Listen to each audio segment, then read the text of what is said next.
రాష్ట్రంలో పర్యాటక రంగంపై సర్కార్ ఫోకస్ పెట్టింది. పర్యాటక ప్రాంతాలను వరల్డ్ మ్యాప్ లో పెట్టాలనేదే కాంగ్రెస్ లక్ష్యమన్నారు డిప్యూటీ సీఎం భట్టి విక్రమార్క. మంత్రి జూపల్లి కొత్తగూడెం జిల్లా పర్యటనకు 2 మంత్రులు వస్తే కనీస ఏర్పాట్లు చేయరా టూరిజం ఎండీపై మండిపడ్డారు మంత్రులు.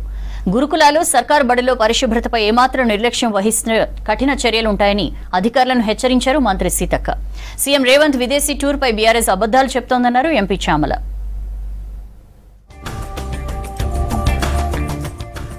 టూరిజం అభివృద్ధికి ప్రభుత్వం అన్ని చర్యలు తీసుకుంటుందని చెప్పారు డిప్యూటీ సీఎం భట్టి విక్రమార్క. పర్యాటక శాఖలో ఎలాంటి నిధుల కొరత లేదని చెప్పారు. ప్రపంచవ్యాప్తంగా ఉన్న బౌద్ధ ప్రచారకులను ఆహ్వానించాలని సూచించారు. మన బౌద్ధ పర్యాటక ప్రాంతాలను ప్రపంచ పటంలో ఉంచాలన్నారు. తెలంగాణలోని 3 బౌద్ధ స్థలాల్లో పాలేరు కీలకమైనదన్నారు మంత్రులు. ఖమ్మం జిల్లా నేలకొండపల్లిలోని బౌద్ధ స్తూపాన్ని మంత్రులు జూపల్లి కృష్ణారావు, పొంగులేటి శ్రీనివాసరెడ్డితో కలిసి భట్టి సందర్శించారు. తర్వాత బౌద్ధ స్తూపం దగ్గర పర్యాటక అధికారులతో మంత్రి జూపల్లి కృష్ణారావు సమీక్ష సమావేశం నిర్వహించారు. ఈ ఖమ్మం కిల్లా పైన రోప్వే కావాలని ఎన్నో సంవత్సరాల నుంచి ఇక్కడ ప్రజలు కోరుకుంటున్నారు. దాని వెంటనే పరిగణలో తీసుకుని శాంక్షన్ చేస్తున్నానని చెప్పడం నిజంగా సంతోషించదగినటువంటి పరిణామం. 1000 సంవత్సరాలు నిర్మితమైనటువంటి బౌద్ధ స్తూపం, అది 1000 సంవత్సరాలు కింద నిర్మాణం అయింది. నాకు ఇప్పటికీ తెలిసి నాకున్న ఇన్ఫర్మేషన్ ప్రకారంగా ఆసియా ఖండంలోనే పెద్ద బౌద్ధ స్తూపం ఎక్కడ ఉందంటే అది కొండపల్లిలో ఉంది. మన దేశంలో మన రాష్ట్రంలో అన్ని రకాల వనరులు ఉన్నాయి. అంటే అతి పురాతనమైనటువంటి కట్టడాలు, ఇటువంటి కోటలు, ఖమ్మం లాంటి ఫోర్ట్లు కావచ్చు, కిల్లాలు కావచ్చు. టూరిజం శాఖ ఎండీపై ఆగ్రహం వ్యక్తం చేశారు డిప్యూటీ సీఎం భట్టి, మంత్రి జూపల్లి.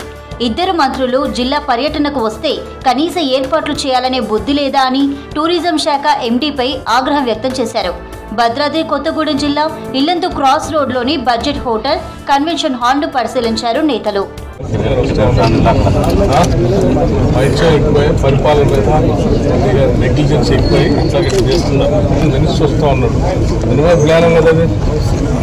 గురుకులాలు, ప్రభుత్వ పాఠశాలలు, హాస్టల్స్ లో పారిశుద్ధ్య లోపాలు తలెత్తకుండా జాగ్రత్తలు పాటించాలని ఆదిలాబాద్, ములుగు కలెక్టర్లకు ఆదేశించారు మంత్రి సీతక్క. పారిశుద్ధ్య నిర్వహణలో పొరపాట్లు తలెత్తితే సంబంధిత అధికారులపై చర్యలు తప్పవని హెచ్చరించారు. ఆదిలాబాద్ లో జరుగుతున్న అభివృద్ధి కార్యక్రమాలను పరిశీలించారు మంత్రి. తర్వాత ఆదిలాబాద్ కలెక్టరేట్ కార్యాలయంలో సమీక్ష సమావేశం నిర్వహించారు. హైదరాబాద్ మినిస్టర్ క్వార్టర్స్ లో మంత్రి పొన్నం ప్రభాకర్ ను మర్యాదపూర్వకంగా కలిశారు మునుగోడు ఎమ్మెల్యే కోమటిరెడ్డి రాజగోపాల్ రెడ్డి.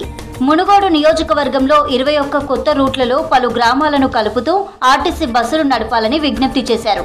నాంపల్లి, నారాయణపూర్ మండలాలకు నూతన బస్సు షెల్టర్ల నిర్మాణం చేపట్టాలని మంత్రికి వినతి పత్రం అందజేశారు.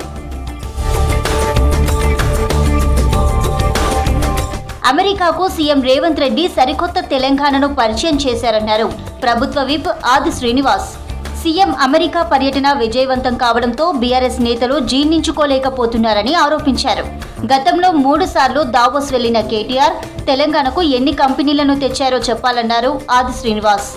ముచ్చర్ల ప్రాంతంలో 4th సిటీని తీసుకొస్తున్నటువంటి దాన్ని అమెరికాకు పరిచయం చేస్తూ 31,532 కోట్ల పెట్టుబడులు ఈరోజు రేవంత్ రెడ్డి గారు ముఖ్యమంత్రి గారు తీసుకొని రావడం ఒక ఘన విజయంగానే చెప్పవచ్చు.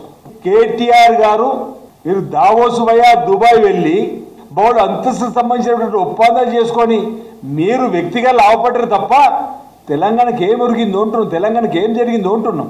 సీఎం రేవంత్ రెడ్డి విదేశీ పర్యటనపై బీఆర్ఎస్ నేతలు తప్పుడు ప్రచారం చేస్తున్నారన్నారు ఎంపీ చామల కిరణ్ కుమార్ రెడ్డి. అక్రమంగా సంపాదించిన సొమ్ముతో సోషల్ మీడియాను పెంచి పోషిస్తున్నారని ఫైర్ అయ్యారు. పెట్టుబడులే లక్ష్యంగా సీఎం రేవంత్ టీం విదేశీ పర్యటన కొనసాగుతోందన్నారు చామల.